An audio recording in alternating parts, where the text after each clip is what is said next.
안녕하세요. 법무법인 발일정 아나운서 송교아입니다. 오늘은요, 기업회생 그리고 법인 파산, 대표이사의 연대보증 문제에 대해서 알아보는 시간 가져보도록 하겠습니다. 자, 전문 변호사님이시죠? 김용현 변호사님 모셨습니다. 안녕하세요. 네, 안녕하세요. 네, 변호사님 오늘은요, 샵 기업회생, 샵 법인 파산, 샵 대표이사, 샵 연대보증입니다. 네, 맞습니다. 예. 말씀 좀 해주시죠. 네. 저희 사무실 오시는 대표이사님들께서 하시는 그러니까 편하게 얘기를 하면, 네. 아니, 회사도 살고 하긴 하겠지만, 가장 먼저 내가 살아야 되지 않느냐. 네. 예.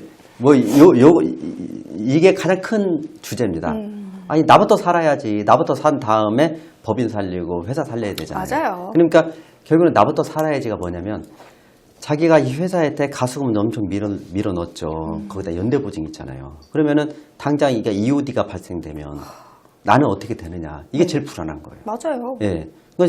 입장 밖 생각해도 제일 불안할 것 같아요. 어쩌면 당연한 거죠. 예. 그러니까 회사는 거래처라든지 회사 종업원이라든지 이런 사람들을 위해서 살린다고 치지만, 그럼 EOD 발생되면 나 연대보증이 나한테 추심을 건데 나는 어떻게 하냐. 이게 제일 불안하죠. 네. 근데 우리나라가 이게 계속 연대보증 제도가 보면 갈수록 이게 연대보증 제도를 축소시키는 이런 방향으로 입법이 계속 진행이 돼 있어요. 왜요? 예. 왜냐면 연대보증 같은 경우는 대표이사가 내가 회사 빚을 대표이사가 모두 책임지겠다. 네. 이게 서약을 하는 거잖아요. 네. 보증을 쓰는 거잖아요. 근데 회사 빚은 작지가 않아요. 그렇죠. 일반 개인 빚은 1, 2억이지만 회사 빚은 100억, 1000억 막 이래요. 개인이 갚을 수 있는 수준에 있는 돈이 아니에요. 의미가 없다. 네, 이렇게 의미가 보는 거죠. 없는 거죠, 실질은. 근데 은행권, 금융권에서는 왜 자꾸 대표이사의 연대보증을 세우냐? 네. 그것은 회사 망하면 너도 망한다. 심리적 압박 이런 거. 이런 생각으로 내 돈을 갖다 써라. 아.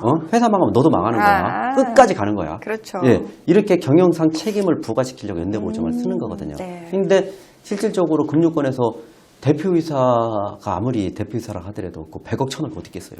불가능하죠. 그리고 대부분 회생하시는 대표님들은 제가 경험상 아주 잘 나가는 분 아닌 다음에야 네. 있어봐야 아파트 하나 정도예요.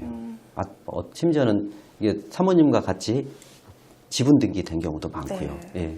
그러니까 이분들한테는 결국에는 그 돈을 갚을 수 있는 빚이 아니에요. 그래서 저는 개인적으로는 대표이사 연대보증 제도는 없앴으면 좋겠다. 이렇게 개인적으로 생각하지만, 네. 근데 또 채권자 입장에서는 대표이사 연대보증 안 세우면 저도 돈 안 빌려준다. 그쵸. 이러니 채권 입장 생각하면 연대보증 제도가 또 있어야겠죠. 그래서 맞습니다. 가장 연대보증 제도 변화를 간단히 제가 설명을 드리면, 원래 연대보증은 무한 책임이 정상이긴 한데 2018년도에 그 신용보증기금법이라든지 기술보증기금법, 중소벤처 진흥공단법 여기에서 새로운 조항이 생겨요. 이 조항은 뭐냐면 그 기술보증, 신용보증금 기금 같은 경우는 보증을 전문적으로 쓰는 회사, 네. 어떤 공사거든요. 그러니까 여기는 완전 보증을 목적으로만 설립된 법인인 거예요. 그렇죠. 예. 그런데 만약에 이 회사가 회생이 들어갔다. 그래서 변제율이 30%다. 그러면은 신용보증기금, 기술보증기금의 보증선 대표이사 빚 연대보증채무도 30%도 감액해라. 예. 그러니까 기업회생에서 감액된 비율만큼 그 연대보증에 있는 대표이사 연대보증도 감액해라. 이런 법이 생겼어요. 네. 그러니까 그 다음부터, 그러니까 2018년도 이후부터는 신용보증기금, 기술보증기금에서 연대보증을 안 세워요. 예. 안 세워서 그건 참 그 법 때문에 네. 어떻게 보면 제도가 좀 잘 바뀐 것 같아요. 근데 바뀐 지 얼마 안 됐네요, 따지고 보면. 2018년도 이후 보증서 대출이니까 얼마 안 됐죠. 근데 저 상담하다 보면 당연히 저도 이렇게 답변을 해요. 2018년도 이후에는 연대보증이 없다, 신용 네. 기본은. 근데 어떤 데 보증이 살아있다는 거예요. 그래서 이상하다, 왜 살아있냐. 2018년 이후부터는 책임이행각서, 성실이행각서로 바뀌었는데 네. 그때 알아봤더니 2018년도 이전에 그 보증 쓴 것이 계속 연장 온 것도 아직도 살아있더라고요. 예. 그래서 제가 요즘에는 상담할 때도 이 사실을 알게 돼서 네. 2018년도 전에 그 대출이 연장된 거냐, 이걸 좀 한번 확인하죠. 예. 그러니까 아마 대표님들도 그 부분을 한번 확인하실 필요가 있어요. 네. 이게 왜 중요하냐면, 미리 회생을 준비하는 사람은 없겠지만, 네. 가급적이면 내 입장에서는 왜 그러면 중간에 돈이 벌려서 대출 상환이 이루어질 수가 있잖아요. 네. 대출 상환을 할 때 2018년도 이전에 받은 대출부터 상환하라는 얘기예요. 아, 그렇죠. 예, 2018년도 이전에 대출 받은 것부터 상환을 하면 대표도 연대보증이 빠져버리잖아요. 네. 근데 아무 생각이 없으면 2018년도 이후에 대출을 상환할 수가 있잖아요. 그렇죠. 2018년도 이전 건 살려놓고. 맞아요. 그럼 나중에 이런 뭐 회생이라든지 뭐 파산 절차, 뭐 예기치 않은 사태가 터졌을 때 네. 연대보증이 살아있는 거죠. 그렇죠. 영향이 가죠. 예, 그러니까 그런 부분 한번 더 아. 챙겨보시라고 제가 이렇게 한 거고요. 네. 좋습니다. 그다음, 그리고 예. 방금 말씀하셨던 네. 그 책임이행각서, 성실이행각서 그 얘기도 조금 맞습니다. 해주세요. 요즘엔 책임행각 성실행각서를 받아요. 근데 이것은 연대보증이랑 전 차원이 달라요. 아, 달라요? 예, 그러니까 연대보증 제도를 없애니까 기부신고에서 또 이런 제도를 만든 거예요. 뭐라도 좀 해야 뭐라도 그 어떻게 보면 대표이사한테 그 경영의 책임을 묻기 위해서 이런 제도를 만드는데 이거 네. 주로 한번 쭉 읽어보시면 그거예요. 그 대출 받은 대로 돈 제대로 써라. 그다음에 그 우리한테 무슨 일이 있으면 잘 보고해라. 뭐 주제가 이런 거예요. 네. 근데 그래서 저희도 일을 해보면 책임이행각서, 성실이행각서로 인해서 추후에 뭐 회생 파산 혜택, 손해배상 청구 들어온 예는 거의 본 적이 없고요. 없어요. 유일하게 제가 했던 사건 중에 뭐 내용 증명 뭐 통지서 받은 적이 있는데 그건 어떤 사건이냐면 이 대표님이 회사를 운영하다가 외국으로 이민 갈 필요가 있었거든요. 네. 그래서 이 법인의 대표이사를 어떻게 보면 직원들한테 넘긴다고 직원한테 넘기고 네. 자기는 이민을 갔어요. 그게 뭐 이제 악의적인 거나 그런 건 그런 건 아니죠. 아니죠. 네. 근데 그 기존 종업원 쪽에서 운영하다가 이게 회생이 들어가게 되니까 그러니까 갑자기 그것을 신부에서 알게 된 거죠.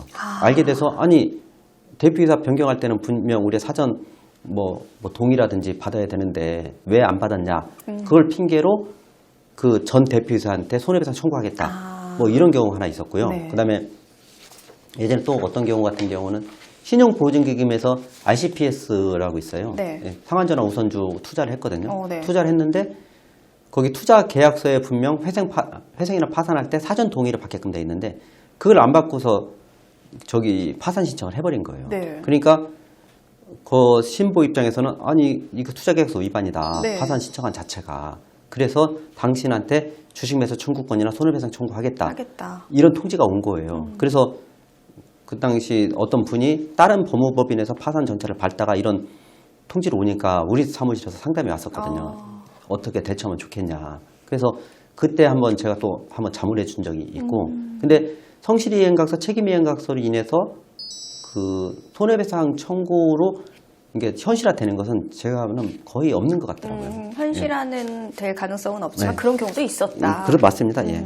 네, 좋습니다. 그럼 이제 대표이사의 어떤 개인적인 절차에 대한 내용도 좀 이야기를 해주시면 좋을 것 같아요. 그러니까 회생 파산 절차 들어가면 당장 대표님 같은 경우 그 연대보증이 기한이 상시 통지가 날라오는 거죠. 네. 근데 제 경험상 요즘 금융권 같은 경우에서는 연대보증인한테 옛날같이 이렇게 막 독촉하고 그런 사례는 많지 많지 않더라고요. 않아요. 예. 왜 그러냐면 전반적으로 이 연대보증 제도가 없어지는 추세기도 하고 대표님들이 그 엄청난 빚을 변제할 능력은 없어요, 실제로. 그 금융권도 알아요. 그러니까 알죠. 제가 보니까 형식적으로 기한이 상실 통지서 가고 그다음에 납부 독촉 통지서 계속 오고 이 정도더라고요. 그래서 제 생각에는 그 통지서가 계속 오면 언젠가는 대표님도 해결을 해야 되잖아요. 언젠가는 언제 해야죠. 해결해야 되니까 그 연세가 많으신 고령 대표님들 같은 경우는 네. 개인 파산이 났고요. 맞아요. 예, 그다음에 뭐 개인 파산할 정도로 고령이 아닌 분들은 왜 그러냐면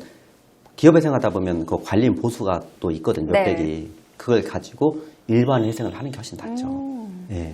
그렇게 처리해서 대표님들도 어떻게 보면 연대보증에서 좀 자유로워야지. 네. 이 연대보증 몇백억을 짊어지고 어떻게 생활을 해요. 맞습니다. 저도 좀 이 연대보증 제도는 빨리 없어지는 게 기업민들 입장에서는 아마 자유로운 경제활동할 수 있게 많은 이 도움이 될 것 같습니다. 예.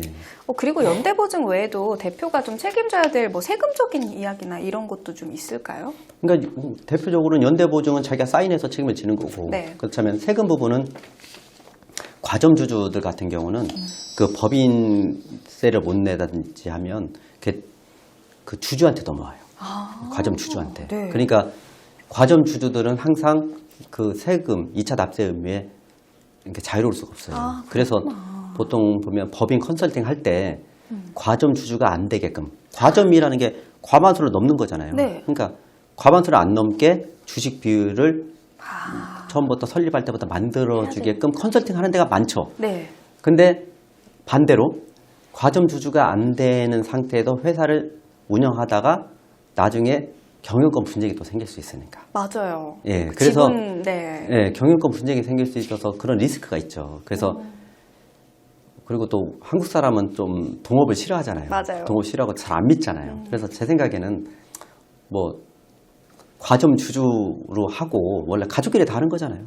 가족끼리 끝까지 다 하고 어차피 끝까지 책임진다고 생각을 하시되 세금 부분이라든지 네. 이런 부분은 철저하게 관리를 잘 해서 그쵸, 체크를 해야죠. 회사가 약간 좀 어려운 상황에 처하더라도 개인들한테 그 책임이 넘어오지 않게끔 항상 관리를 잘 해야 된다는 거죠.